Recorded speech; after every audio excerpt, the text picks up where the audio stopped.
FET. Operation of FET means here we are taking N channel junction field effect transistor. Okay. So if you are going for your N channel, you are having source, drain, gate. Okay. And channel is your this is your N channel. Okay. So here whenever we are going for the operation, we will see the characteristics graph. Okay, so when we are going for seeing the characteristics graph, first what we will do, we will sort the source and the gate. We will sort the source and the gate, and we will see that what is the effect. Okay, sorting the gate and the source.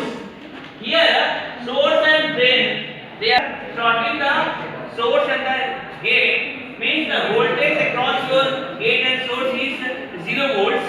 Okay. And as your source, you are seeing that this is your N type and this gate is your P type, you will have a depletion layer. You will have the depletion layer. So what the depletion layer is? Depletion layer is the area where if it is your N type, so inside you will have P junction. There you will see that free electrons and holes. Here the depletion region is uniformly distributed.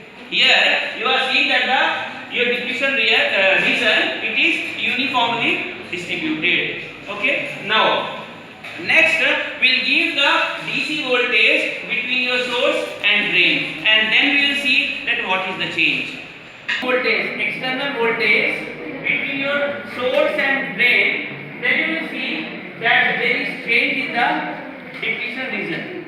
So the depletion region is such that it is approaching towards the drain.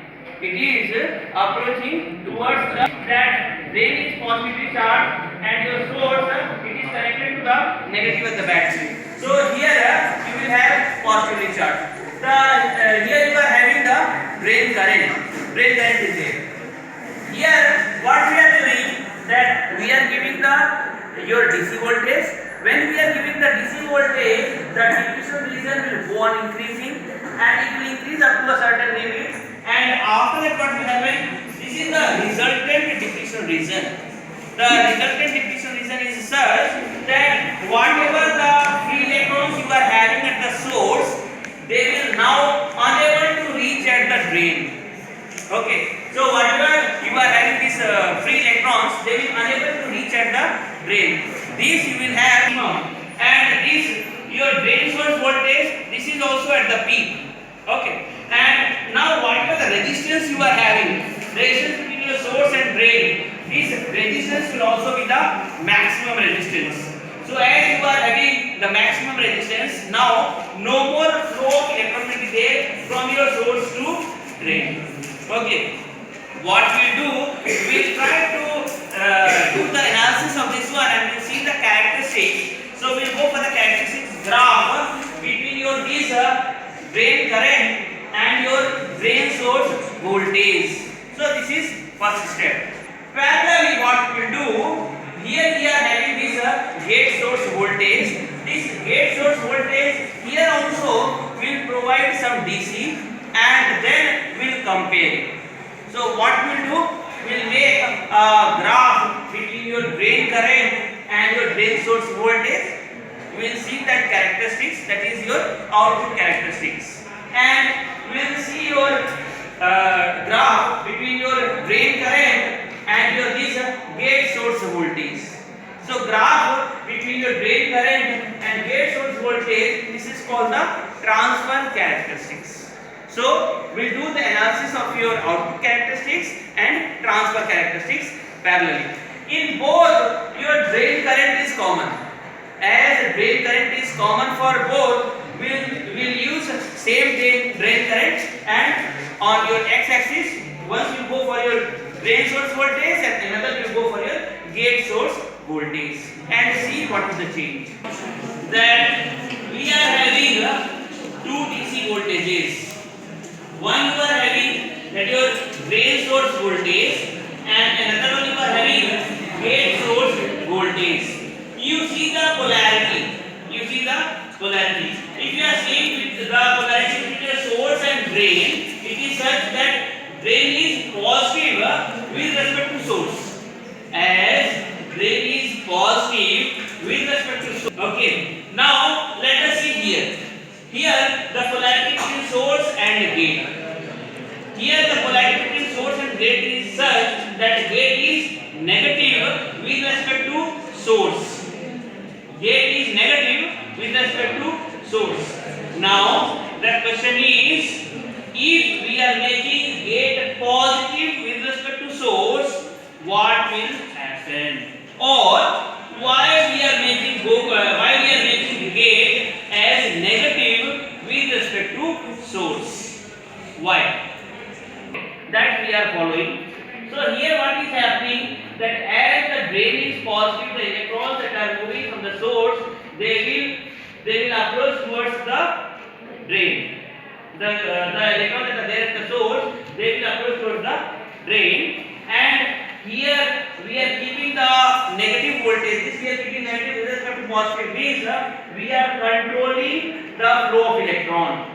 On the other hand, if we are making this positive with respect to this one, then whatever the electrons are there, all the electrons will from the source, they will directly go to gate only, and here no electron will moving, and they will damage your this gate. They will damage the gate. Okay. So this should not happen. So for that purpose, we are keeping the gate negative with respect to source. We are keeping the drain for controlling purpose. Controlling means control the flow of electrons. Control the flow of electrons. Okay. Now here you see, this is the characteristics graph. This is your, we are making a graph between your drain current and your drain source voltage. So this is your drain current in terms of your milliamps, and this is your drain source voltage. So here what is happening, that as we are increasing your drain source voltage, the drain current will also increase. It will increase linearly. Okay. And after some time, after reach drain current. Okay. So this region, this is called your ohmic region. This is called your ohmic region. Ohmic region means your source and drain, it is working like some resistor. It is working like some resistor. And this region, it is called the saturation region. In the saturation region, what we are doing, we are keeping this gate source voltage constant. So here your gate source voltage is constant to -3 volts. Here we are keeping it -3 volts. So it is constant. So after this area where you are having say with a small increase in your drain source voltage, you are having drastic increase in your drain current, that is called your breakdown region. That voltage is your pinch off voltage. That is your pinch off voltage. And whatever you are having the maximum current, that maximum current is called your drain source saturation current. That is your drain source saturation current. And here you are having pinch off voltage. Okay. Now here we are going. This is the transfer characteristics. In transfer characteristics, we are making the graph between your drain current and your gate source voltage. Gate source voltage. So as we are having this your drain current, we are keeping this drain current as it is. You are having this drain current, and your gate source voltage as it is negative, we are taking it this axis. This side we are considering it. Okay. Now if you are seeing that where we are having this -3, so the point where these two are meeting, here we put one dot. Similarly, we will see that your gate source voltage is -2, where you are having -2. So we will see where you are having this -2, and you will have this point. Okay, here you are having -2 in case of this gate source voltage. And similarly, we will go